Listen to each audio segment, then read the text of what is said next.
mga farmland, magandang hapon po sa ating lahat. Nandito po ako ngayon sa Barangay Dagatan, Diliw, Laguna. So ang property po ay nandito po at meron pong right of way. Ayan, papasok po diyan yung property. Ayan. Yung way na ito po ay papunta po yan ng pila.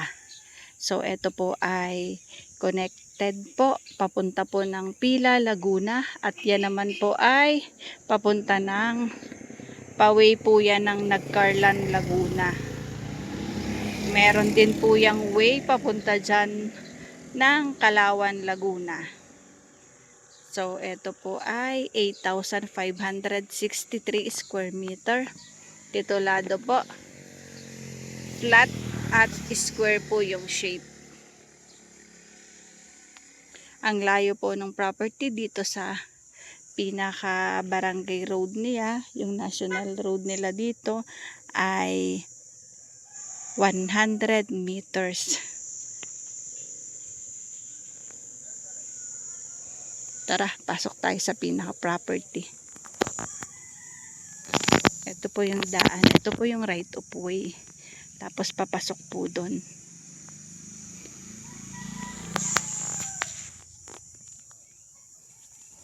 May mangilan-ngilan na din po na bahay dito.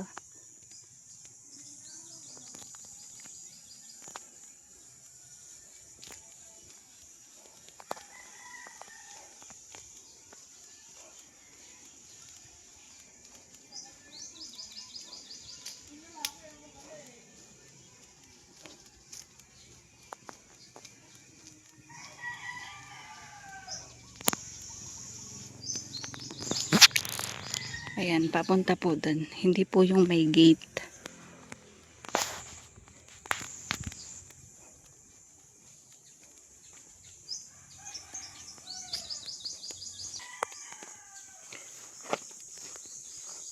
Rough road po itong pinaka right of way dito. Estimated po mga 20 meters lang yung layo.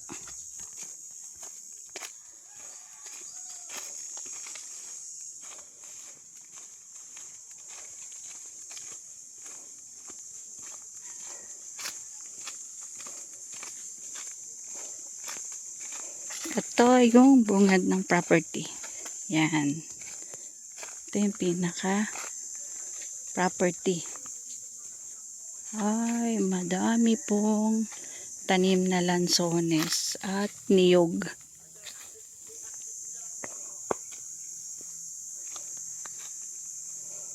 Yan po, may bakod po. Ang property po ay may bakod, barbed wire. Yan. Yan po yung pinaka right of way. Ayan.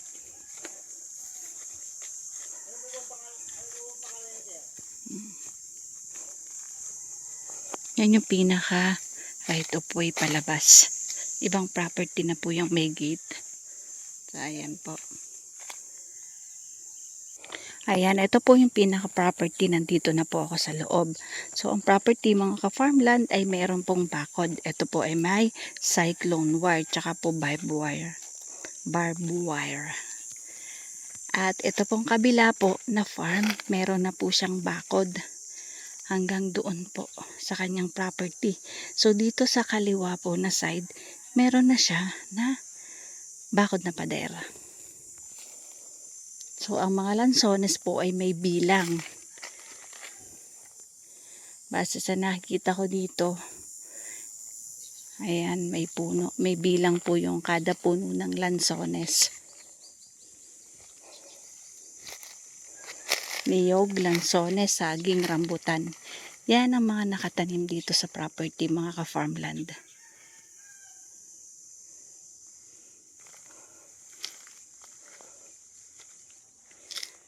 Ang property po ay 8,563 square meter.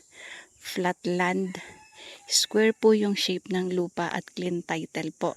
So ito po ay mountain view. Kita po ang mount po ng Kalawan, Laguna. Ayan po ang mga rambutan. So, titingnan natin kung ano po yung pinaka mataas na bilang dito sa lansones. Kasi po ang kada puno po nito ay binilang na po.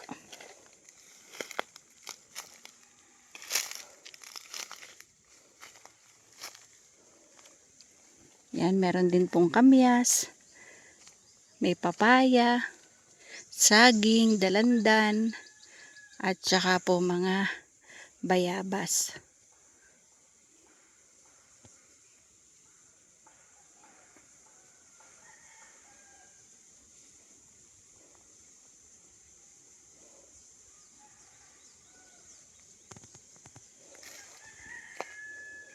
Ito po yung sinasabi ko na may bakod na pader. Yan po ay bakod po ng kabilang farm lot. So hanggang dyan po.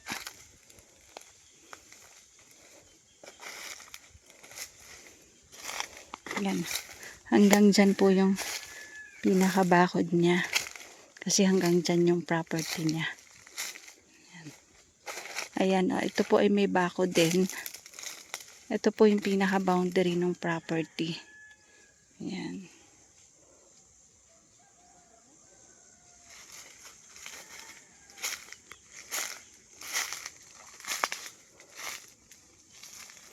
Ayan po yung mga puno ng lansones.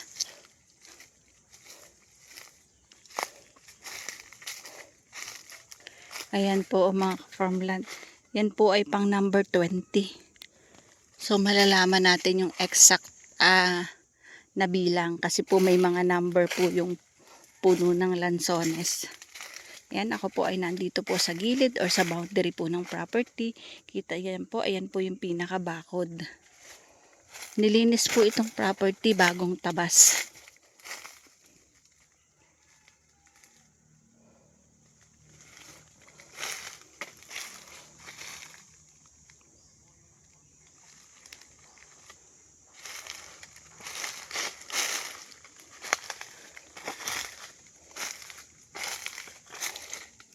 Ang gaganda pa po ng mga ng mga lansones.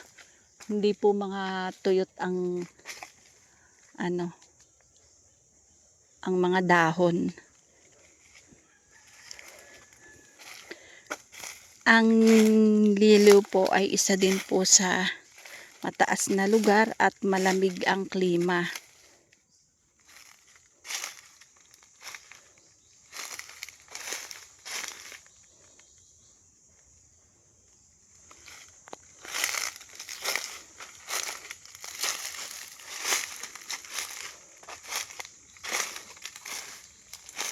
Ayan mga ka-farmland, ito po pinapakita ko lang po sa inyo yung pinaka-boundaryhan ng property.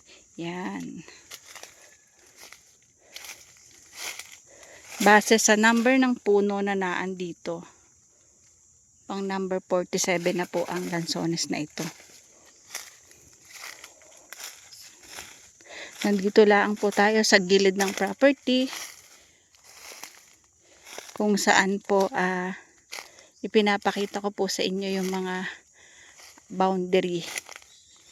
Yan, yung mga hangganan o lenderosa ng property. Yan pong may bakod.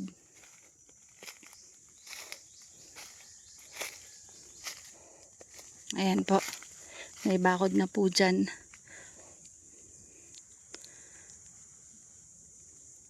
Nasa 50. Diyan sa puno na yan, pang 52 na po na lansones. So, estimated po, madami po pala itong tanim na lansones.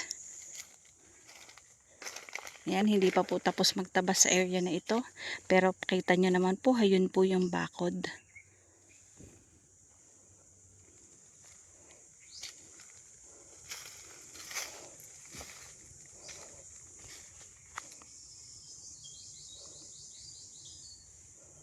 Ito po ay income generating kasi po yung buko or yung niyog, yung saging na saba, tsaka po yung lansones.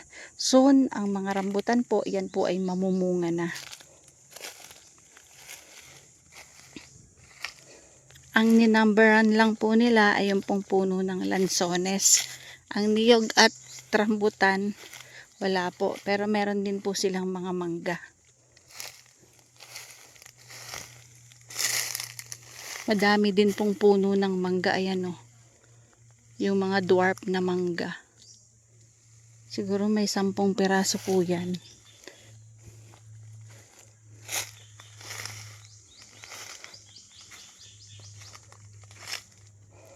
Ayan mga ka-farmland, dito sa puno na yan ay number 57.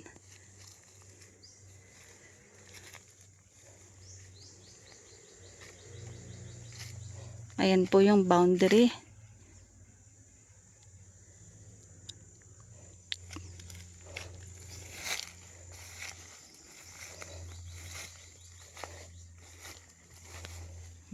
Number 63.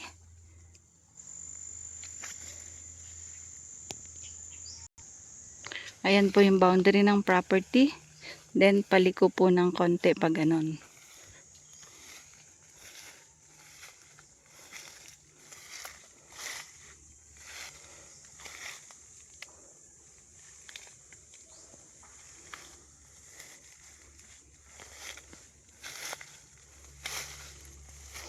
Ayan, ito po yung pinaka boundary din. Papunta pa doon.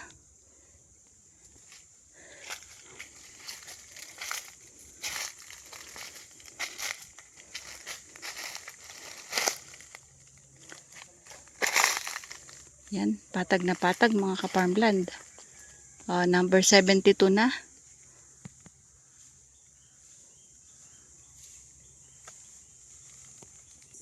Ayan, ito mga ka-farmland ay kitang-kita nyo naman patag ang property, ang taba ng lupa.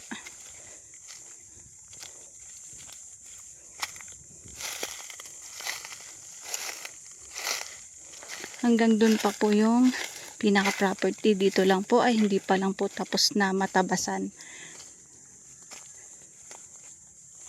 Meron silang hindi pa nalalagyan ng mga number.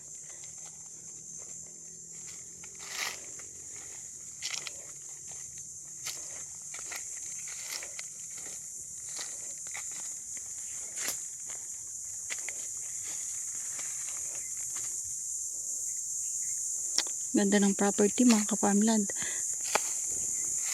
Merong avocado at saka mga mangga.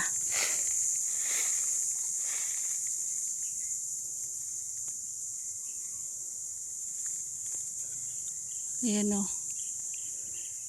3 punong avocado.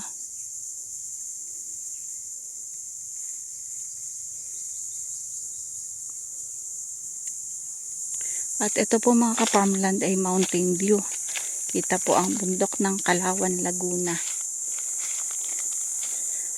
Hindi pa lang po sila tapos mag-numbering. Kasi po meron pong wala pa pong nakasulat dito. So ito po ay estimated po. Aabot po ng 200 puno ng lansones. Kasi yung last na may number po ay nasa number 134.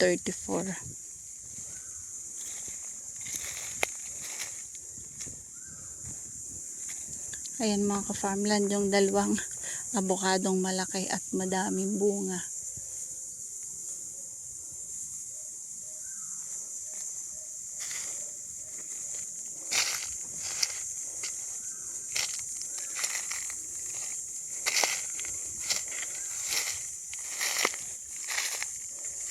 Ayan po ito naman po ang rambutan.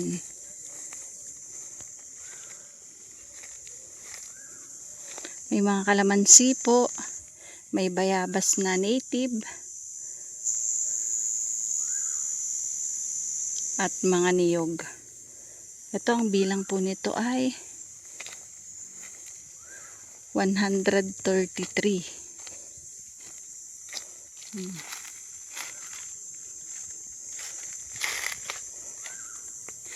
Nandun pa, yan po, hindi pa yan bilang, simula doon, tsaka yung dito.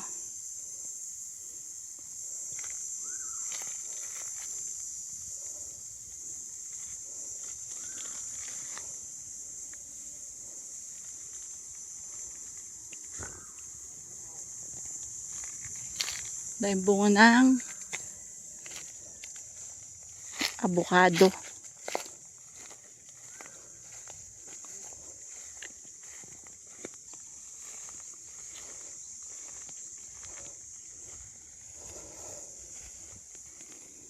Ayan, si Mr. Ka-Farmland at ako'y tinutulungan din pong mag-video. Ayan po ang kalamansi.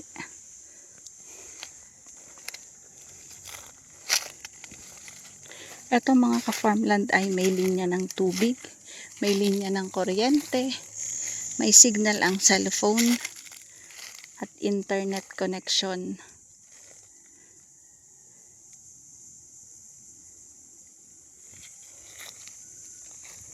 Ayan po ang mountain view.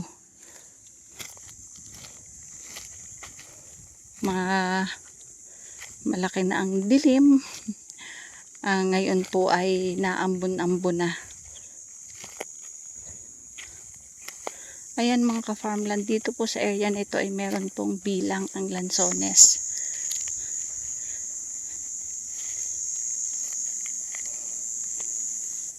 Ito po ay 140 dito sa area na ito.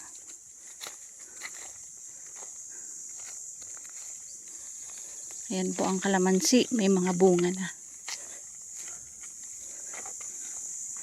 Ayan, 143 po. Then yung mga nandoon, wala pa po yung bilang. Ayan, tagbayabas pala ngayon. Sayang ang bunga ng bayabas, oh. Nanlaglag lang. Ayan mga ka-farmland, hindi lang po kita yung bundok kasi po ay ang laki ng dilim.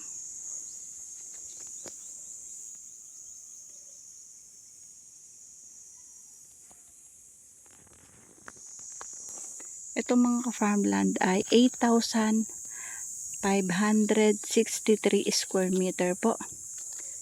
Flat at square po yung shape ng property o ng lupa.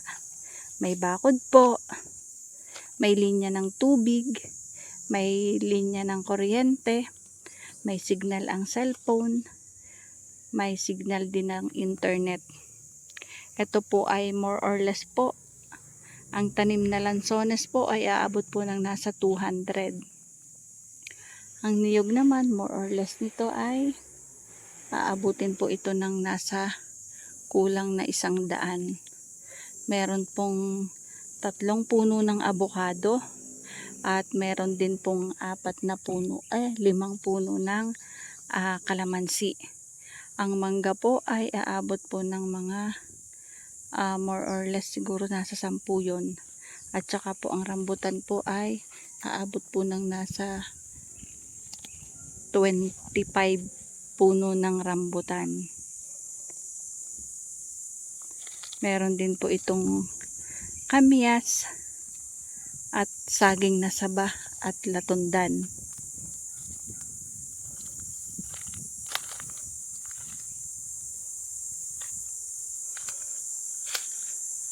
May mangilan-ngilan din po na kapitbahay.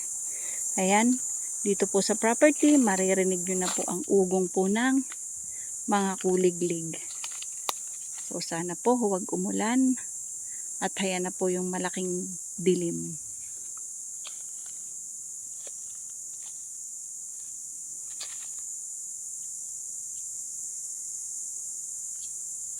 Mga ka-farmland, ito po ay clean title, titulado po. Ang presyo po nito ay 750 pesos per square meter.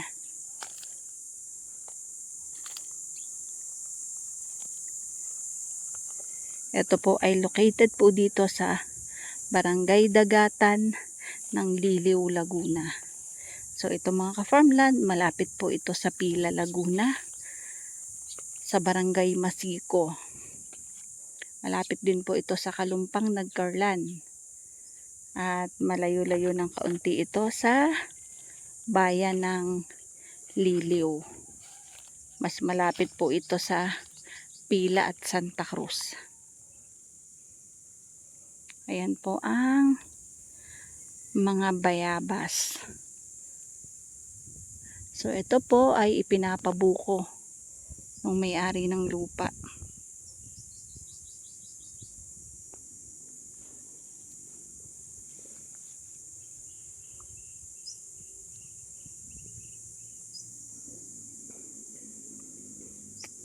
Hindi na po lugi ang makakabili nito mga ka-farmland. Hindi ganoon kamahal at madami pong pananim. Yan, ito po yung avocado.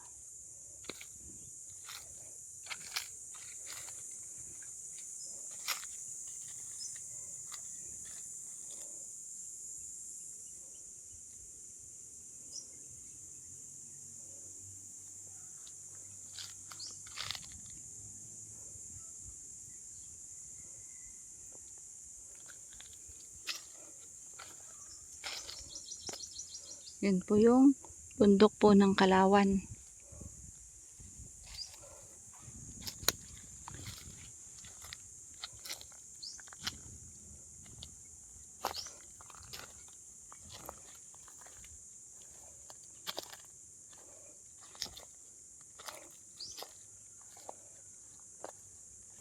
Ito pong native na bayabas, oh, nalaglag na mga bunga niya.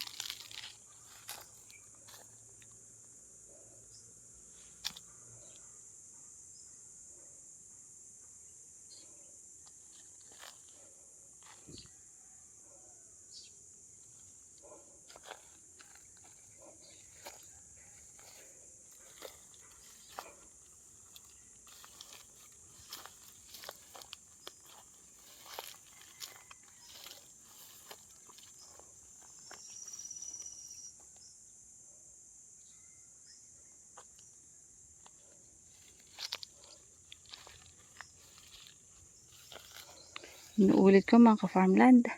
Ito po ay located po dito sa Barangay Dagatan ng Liliw, Laguna. Ang sukat po ng property ay 8,563 square meter. Ito po ay titulado, clean title po. Square po yung shape ng lupa. At ang presyo po nito mga ka-farmland ay 750 pesos per square meter. Ang tanim po nito na lansones, more or less po aabot po yan ng 200 piraso.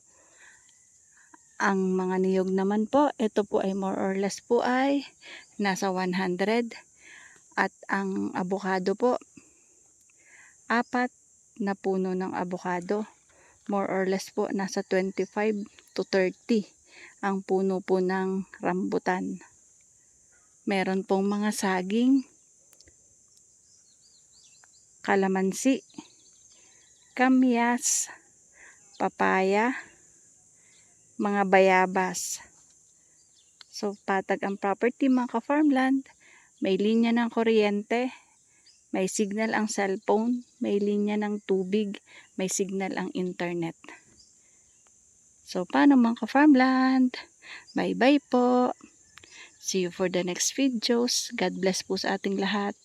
Maraming salamat po sa suporta kay Ka-Farmland TV. Sa aking viewers, buyers, followers. God bless po sa ating lahat. Thank you. Bye bye po.